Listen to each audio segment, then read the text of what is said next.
July 1995, in a small town in eastern Bosnia, thousands of men disappeared in the space of a few days.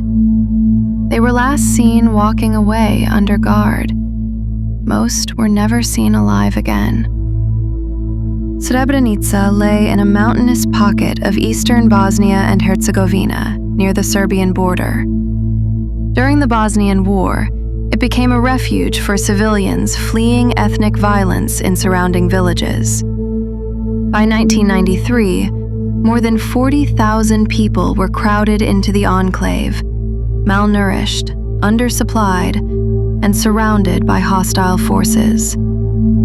That same year, the United Nations designated Srebrenica a safe area, protected by international mandate. A small contingent of Dutch peacekeepers was deployed to deter attack. Their mandate was limited. Their weapons were light. Air support required high-level approval. On paper, Srebrenica was protected. In reality, it was isolated. By the summer of 1995, Bosnian Serb forces tightened the siege. Food convoys were blocked. Medical supplies dwindled. The enclave weakened quietly, long before the assault began. On July 6th, Bosnian Serb units advanced toward Srebrenica. Villages on the perimeter fell with little resistance. Requests for NATO airstrikes were delayed or denied. By July 11th, Serb forces entered the town itself. That afternoon, Bosnian Serb commander Ratko Mladic walked through Srebrenica with cameras rolling. He declared the town liberated. Behind him, smoke rose from abandoned homes. Thousands of residents fled toward the nearby village of Podachari, where Dutch peacekeepers maintained their base. By nightfall, more than 25,000 people were gathered outside the compound. Women, children, the elderly, and men of fighting age. There was no food, no shelter, and no clear plan. The following day, Bosnian Serb forces began separating the population. Women, children, and the elderly were loaded onto buses and trucks for evacuation. Men and boys, some as young as 12, were pulled aside. Dutch peacekeepers were present. They protested intermittently. They did not intervene. Over the next several days, the separated men were transported to fields, warehouses, schools, and remote sites across eastern Bosnia. Many were held briefly. Some were interrogated. Thousands were executed.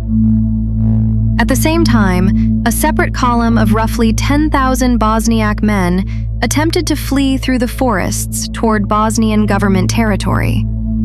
They were shelled, ambushed, and captured along the way. Few completed the journey. The killings were systematic. Prisoners were bound, transported, moved again. Bodies were buried in mass graves. Later, many graves were reopened. Remains were relocated in an effort to conceal the scale of the crime. By the end of July 1995, more than 8,000 Bosniak men and boys had been killed. The massacre unfolded in full view of international forces and global media. Yet no decisive intervention occurred while it was underway. It was the worst atrocity in Europe since the Second World War. In the months that followed, evidence emerged gradually. Survivors testified. Aerial photographs revealed disturbed earth. Forensic teams exhumed graves and documented the dead. DNA analysis later allowed thousands of victims to be identified and returned to their families. International courts took up the case. The International Criminal Tribunal for the former Yugoslavia ruled that the killings constituted genocide. Multiple officials were convicted. Ratko Mladic was later sentenced to life imprisonment.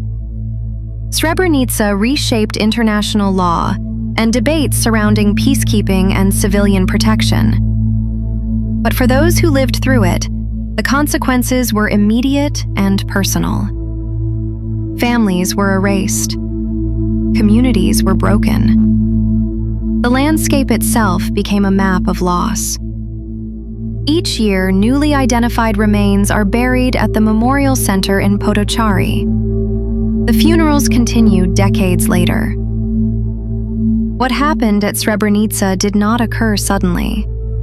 It unfolded through siege, neglect, hesitation, and force. And when it ended, it left behind not only a record of mass killing, but a permanent measure of the cost of inaction.